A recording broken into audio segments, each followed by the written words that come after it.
Hello, people. Andrew here, talking about comics from a reader, collector, speculator, investor point of view, in that order of importance to myself. Today I'm going to talk about The Boys. The Boys ran from 2006 to 2012 for 72 issues. There were three miniseries, and then in 2020 there was a fourth miniseries. Creators are Garth Ennis and Derek Robertson, and originally it was published by Wildstorm, which was a subsidiary or logo of DC Comics. DC, after looking at it after the sixth issue, said this isn't quite the kind of book that we want to publish, as it's very anti superhero, and we mainly publish superheroes. So they said that we're done with it, we're washing our hands of it. And Dynamite picked it up for the remainder of the series and all the miniseries. Good on DC though that they gave the creator rights entirely back to Garth Ennis and Derek Robertson and allowed Derek Robertson to continue illustrating the boys, even though he was under an exclusive contract with DC. What's it about? It's about two warring factions, I suppose you can call them that. The boys who work for the CIA, their job is to keep an eye on Supes and keep them in check so that they don't get out of line and too powerful. The other side is the superheroes themselves, led by a group called the Seven, and the Seven is led by Homelander, and these people work for a company called Vought. Vought is the one that's responsible for creating superheroes, and they have huge government contracts to try and provide the America with a strong superhero presence to combat whatever America needs combating. Part of the story is Butcher's anger towards Homelander. They had a conflict before we even get to the boys. And Homelander's desire to actually be bigger than Vought and somewhat perhaps even leader of the free world. Well, it wouldn't be free under him, but he would have to have that be the leader of it. And so the conflict exists between these two, and that's how we string the stories along across 72 issues. But I think the heart of the story falls on Wee Huey. He's the last member of the boys to be signed up on the team. He's a mild mannered salesman. He had no intention of dealing with Supes whatsoever. He has no particular special skills in that department. But some tragic event that involves a super causes Butcher to seek him out, because Butcher is looking for people that have a strong hatred and a reason to hate the superhero community. So he conscripts Huey into the fold, and Huey joins the team of the boys. The thing is, Huey does hate what's happened, and he hates some of the activities and some of what he sees, but he doesn't just blanket everybody with the same brush and say, because you're a Supe, you have to be bad. He believes that there are good people and there would be good Supes. And in fact, he ends up dating a super. And throughout the whole course of the book, he's the butt of Butcher's jokes and pranks, and he's a comedic relief, and he has to, work his way out of that to become his own man by the end of the series. So it is a hero's journey for Huey, and I think that's the heart and humanity of this story. It is a good story across all 72 issues. There'll be a few that aren't so strong, but overall, I did like it. I did like the various blocks of story. I liked the lore. I thought it was a very good social commentary on a couple of fronts. You look at the cult of celebrity, and you also take a look at business, how that whole concept of a business that is too big to fail, although we've seen some big businesses fail. But in this situation, Vaughn has the ear of the American politicians and have gotten themselves into the Defense Department, and the Defense Department has invested so much money in this company that they can't afford failure. So even if Vought fails, the Defense Department supports them because they have invested so much money into them. Uh, I think that's an interesting social commentary. So there's that going on. There's, as I said, there's parody and satire of existing superheroes. Sometimes it's a little mean spirited. It's a little bit, you're biting the hand that feeds. I don't know if Garth Ennis felt that way about it or other readers feel that way about it, but I felt a little bit of that being just a little bit too mean spirited from time to time. It didn't detract me from reading the book or enjoying it. I just noticed it. And I thought, well, you didn't need to be that dark about that situation, but hey, they did. It's brutal, and it's illustrated. Uh, Derek Robinson does a great job of the illustrations, but there is some brutality in there. And if you're turned off by that sort of brutality and moral, some of these characters are just morally bankrupt, and they do so many moral and unethical things. If that really disturbs you, then this series would disturb you. But I don't find that's the case for myself, so I do recommend it. Now, it was turned into a television show through Amazon Prime, and they're in the fourth season now, and I've just started watching the fourth season, and I'm pretty sure that there's going to be a fifth and final season. So, how does the Boys comic book compare to the show? And if you read one or watch one, should you do the other? Well, if you've read The Boys, then yes, watch the show. I think you'll enjoy it. If you're watching the show, I'm not sure that you would enjoy reading The Boys. There are a lot of similarities between the two, and there are a lot of differences. I think overall, the show tells a better story. And I say that because I think they concentrate more on the characters. So, a little breakdown of some of those characters. As I say, Wee Huey, I actually think Wee Huey is better in the comic book than he is on the screen. Uh, his mild nature in the book and his struggling to deal with various situations, I think it's more pronounced in the comic than it is in the series, in the TV series. He adapts to the ways of the boys relatively quickly in this series, but not so much in the comic. And he does have a fair amount of issues with Butcher. Now, in the show, Huey also has issues with Butcher, but not in the same way.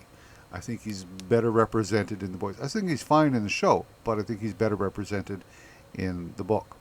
Butcher. Butcher is more interesting in the show. And this is where I think the show has the strength, is in the characterization. Butcher is not quite a one-note character in the book, but he's very close to it. I think that he's far more nuanced and far more has shadows and shades of humanity in the show that he barely ever touches on in the comic book. And I think that's true. If we take a look at characters, we take a look at Homelander. Homelander in the book, again, he's not quite just a one-note character, but he's pretty darn close to that. And in the series, far more nuance, far more things going on in his head, far more challenges for him, and a range of emotions that you don't get in the book. So I think those two characters are better represented in the show. And as far as the other characters, Frenchie, Mother's Milk, and in the comic, she's just referred to as the female, not Kamiko. Doesn't even have a name in the comic book. All three of those characters are given better treatment and more character development within the show. Same can be said for a number of the seven. Maeve, the Deep especially. The Deep is nothing in the book. Virtually non-existent character. Black Noir, he's has a place within the comic, but his development as a character within the show is far more pronounced, and it's a better story. So from a character point of view, I think the show trumps the book. As far as the storylines are concerned, there's a lot of overlap between what you read and what you see, and I think sometimes the book actually is better than the show. The whole plane episode is, I find it like one of the best things about the boys is that particular story arc. That was Tell You No Lie arc from 19 issues 19 to 22. The screw up of the plane is far more devastating within the book than it is on the screen. I think there's also when we look at Soldier Boy, which is a really just a nothing throwaway character here in The Boys. He's a much more interesting character within the show itself. But the whole idea when the soldiers met with the superheroes and they got into an actual conflict, I think the book does a better job of showing the uselessness of that situation and Vaught's ineffectiveness. Not just there, but Vaught throughout the series just proves again and again how horrible they are at their task at hand, and how much money and faith the American Defense Department has with these people at Vought, because they've invested so much money into it. That's the social commentary that's sort of missing from the TV series. It takes a different tone about politics and what have you, but I think it hits a little bit harder in the book itself. So overall, I think there are two different. One more thing is that there is a series. I don't know if they'll approach it or not. It's a series within the book called The Innocents, when Huey has to go to visit or infiltrate a group of superheroes that unfortunately, either because of the treatment or just the natural course of events, anyways, they have some mental problems. And I think that's a great story arc in the book itself, called The Innocents, which again is not touched upon in the series that I'm aware of. There are some other characters that are fun, and there are situations in the show that aren't duplicated in the book or didn't come from the book, came from the show itself, and they're interesting as well. I think the two are similar enough, but different enough that you can enjoy both. And the reason I say that, if you read the series, then you watch the TV series, you'll enjoy watching the translation. It's pretty good translation. The other way around, you may find yourself saying, "Well, this isn't exactly how the book went. Where's all this going?" And it may not be, what you're looking for, but definitely worth the read. As far as collections are concerned, basically you're just collecting it for the boys, okay, or Derek Robertson's work, or Garth Ennis, because there's no other reasons. Some of the covers, they pay an homage to this or that or whatever. So there's some cover art that might be, inspire a collector. But for the most part, you're just collecting it for the boys. Speculation. Now here's a weird thing. Speculation and investment. Okay, so this is the first issue of the boys, and it'll sell for $50 to $100, and this is an ungraded copy. I think the time for the boys is probably past as far as a quick sale and large demand. In a few years, the boys will stop being on the television, and people will start, they'll start to forget. Can you do that? Can you start to forget? Yes. And the boys it will fade away. Will anybody be interested in the first appearance of the boys if it's no longer part of the popular culture? I harken back to The Sixth Gun, which you did a video on there. But again, there was hype about that and they did film a pilot for that, but nothing happened from that, and now nobody talks about The Sixth Gun or goes back to that show. I take a look at some of these other books that sold phenomenally well, and they were on the hot list. You take a look at Ice Cream Man, and even Something is Killing the Children. And you would get first issues and multiple covers and variants, etc., and a 9.8 selling for hundreds and hundreds of dollars. Is that going to hold in X amount of years when these things are no longer part of the public consciousness because they're not doing anything with these characters moving forward? I feel that some ways the boys might, run into that situation because there won't be. I know there's another boys universe that they're working on the TV show, so that might carry this over and allow it to exist. But they're not going to be doing any more boys comic books with these unless it's a retro look back at the past, and that will never be as exciting as looking towards the future. So, is the boys number one going to maintain its value, or is it already peaked and now starting to go down? I don't know that for a fact, but I don't have high hopes that it's going to be much more, unless it takes the route of The Crow, which was, again, a small independent book that people still are attached to The Crow. So will the boys develop that kind of cult following? I don't know. So would I speculate or invest on I would at the best I would sort of speculate, and I would try to get myself a copy of the first issue in good quality. And it's hard to find one in bad quality because everybody's protected their stuff from day one. So find one in good quality, and as I said, you can $50 to $100, maybe even less. Don't bother getting a graded copy unless you get a graded copy at a really good deal and put it aside for a while. But getting one for, as I said, fifty to $100 for an issue number one, that's a reasonable spec, I suppose. I don't know. I just don't have a lot of hope for that. There were other issues, of course, that worked on the spec. This is the second issue, and this is where you're going to see Mother's Milk, Frenchie, the female. They all show up in this one as well. So it's their first appearance. And again, does that make a lot of difference? I don't know, but this is $10 to $35 for this. Is it? If you can get these books at a low cost, then I would consider it, especially the first six. If you can get the first six at a low cost, you're doing all right, and that would be my best bet for speculation is on that. As far as the rest of the series, there are a whole whack of characters that show up all the time throughout so many issues. Many of them die. So are there going to be continued adventures? I don't think so. I don't think that there's a lot moving forward with these characters. Even the seven, again, it was a fun issue, it's a fun book to read.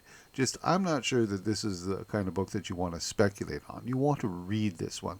This one here, again, this is because it's the first of the seven. It's worth a little bit more than issue number 2. This is issue number 3. $25 to $50 for something like this.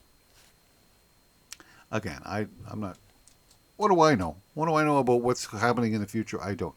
I'm just showing you this one because this. If you say this looks like Simon Pegg, a younger Simon Pegg, then you'd be right because he was the model for Wee Huey. One of the interesting things also about the difference between the book and the show is in the show they don't use compound V. The boys don't until later on. Here's a spoiler. They inject it in themselves to give them somewhat of an advantage, but there's a resistance within the boys themselves to say that makes us no better than the Soups if we are at the same level. And Huey and Butcher, again, I'm spoiling it for you, try out the compound V with different results. In the comic book, right away they're given superpowers, and unlike the show, which changes depending on who's getting the compound, all they do is they get extra strong. So Huey did not want to get the compound V, but now he's got it for the rest of his life, and this is just one of those things. And again, that's probably partly why he thinks that you can't just judge a soup just because they're a soup, because now I'm one. That was a fairly big difference between the two as well, is that the character of the boys were all superpowered, whereas I find it far more challenging for them not being superpowered. I find that far more interesting. This is the first Dynamite issue number 7. Again, some of the characters, actually, the legend was better in the comic book than he was in the show. So I did like other, and you'll find that with some of the characters. Some of the characters, they have actually more room to breathe within the book itself than they did on the show. But the show concentrated on a number of other characters and gave them a lot of time. The Deep is great in the show, and as I said, he's virtually nothing within the comic books. Even A Train doesn't get a lot in the comic books and gets far more story and development within the show. This is my single most favorite issue of The Boys because this is the plain issue. This is when things go so wrong. You think they were wrong in the show, they are so wrong in the Boys. This is the one that, yeah, I like that one. As I said, sometimes there may be other reasons to collect, and again, you can see this is an homage to the Dark Knight book by Frank Miller. So there may be a reason to collect it just because of that. And there's other ones. There wasn't a ton of variant covers with the Boys, which I kind of like as well, because sometimes I think they oversaturate books with the variant covers. You get one book and it's got 25 different covers. Well, whatever. Buy what you want to buy. You want to buy all 25, buy them. Buy the one that you like. That's what do I care. So this is the final issue. Just to point it out, this is issue number 72. I don't think it's any harder to find than any of the other issues. I know that sometimes a series, when it comes to the end of the series, they'll slow down the print run. But in this situation, and I'm pretty sure it's the same situation when it came down Neil Gaiman's Sandman, is that they knew there was a finite ending. They knew that they were coming to an end with issue number 72. It wasn't a question of we've got canceled because sales have dropped off. It's just, no, we've come to the end of the story. So I don't think the publication would have been any lighter because of it. So it should be just as easy to find as any of the other issues. And again, this is the first issue, the Hero Gasm from miniseries, and it's the first appearance of Soldier Boy. Soldier Boy in the show is a very interesting character, and it's a very interesting story arc, and it has absolutely nothing to do with what's happening here. Soldier Boy is just a blip on the screen. It's just a name. It surprises me sometimes when a situation like that happens. The Soldier Boy of the show is nothing like the Soldier Boy from the book because, well, maybe there's a little bit, but nothing. It's far more interesting characters. Much like Agatha Harkness in the Marvel series, Agatha All Along, and in the WandaVision is nothing like the Agatha Harkness from the Fantastic Four when she first appeared in issue 94. But people are still, think, hey, there's a key issue with the Agatha, but it's not the same character. It's got the same name, but it's really not the same character. That's how I feel about Soldier Boy. Much better character in the show.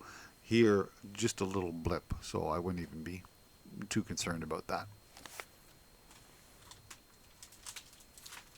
Even so, that little blip is, $10 to $30. So I'm just going back to the first one. So, overall, yes to the reading, yes to watching the show, especially if you enjoyed it. A couple of books that, if you can get them at a good price, 1, 2, 3, the first 6 issues. There are a couple of issues to buy with covers. And there are some good story arcs in there as well. It was an enjoyable series, and I'll read it again. I've actually read it, I think, 3 times now since it's been written, and I'm sure that at some point in time I will read it again. The illustrations are great by Derek Robertson, and as I said, the covers are not all that special. There's a couple of homage covers, but overall they're nothing special. Although this is a good, becoming an iconic sort of cover. I did like the series, and I do recommend it. And that's all I've got for today. So, see you again, people.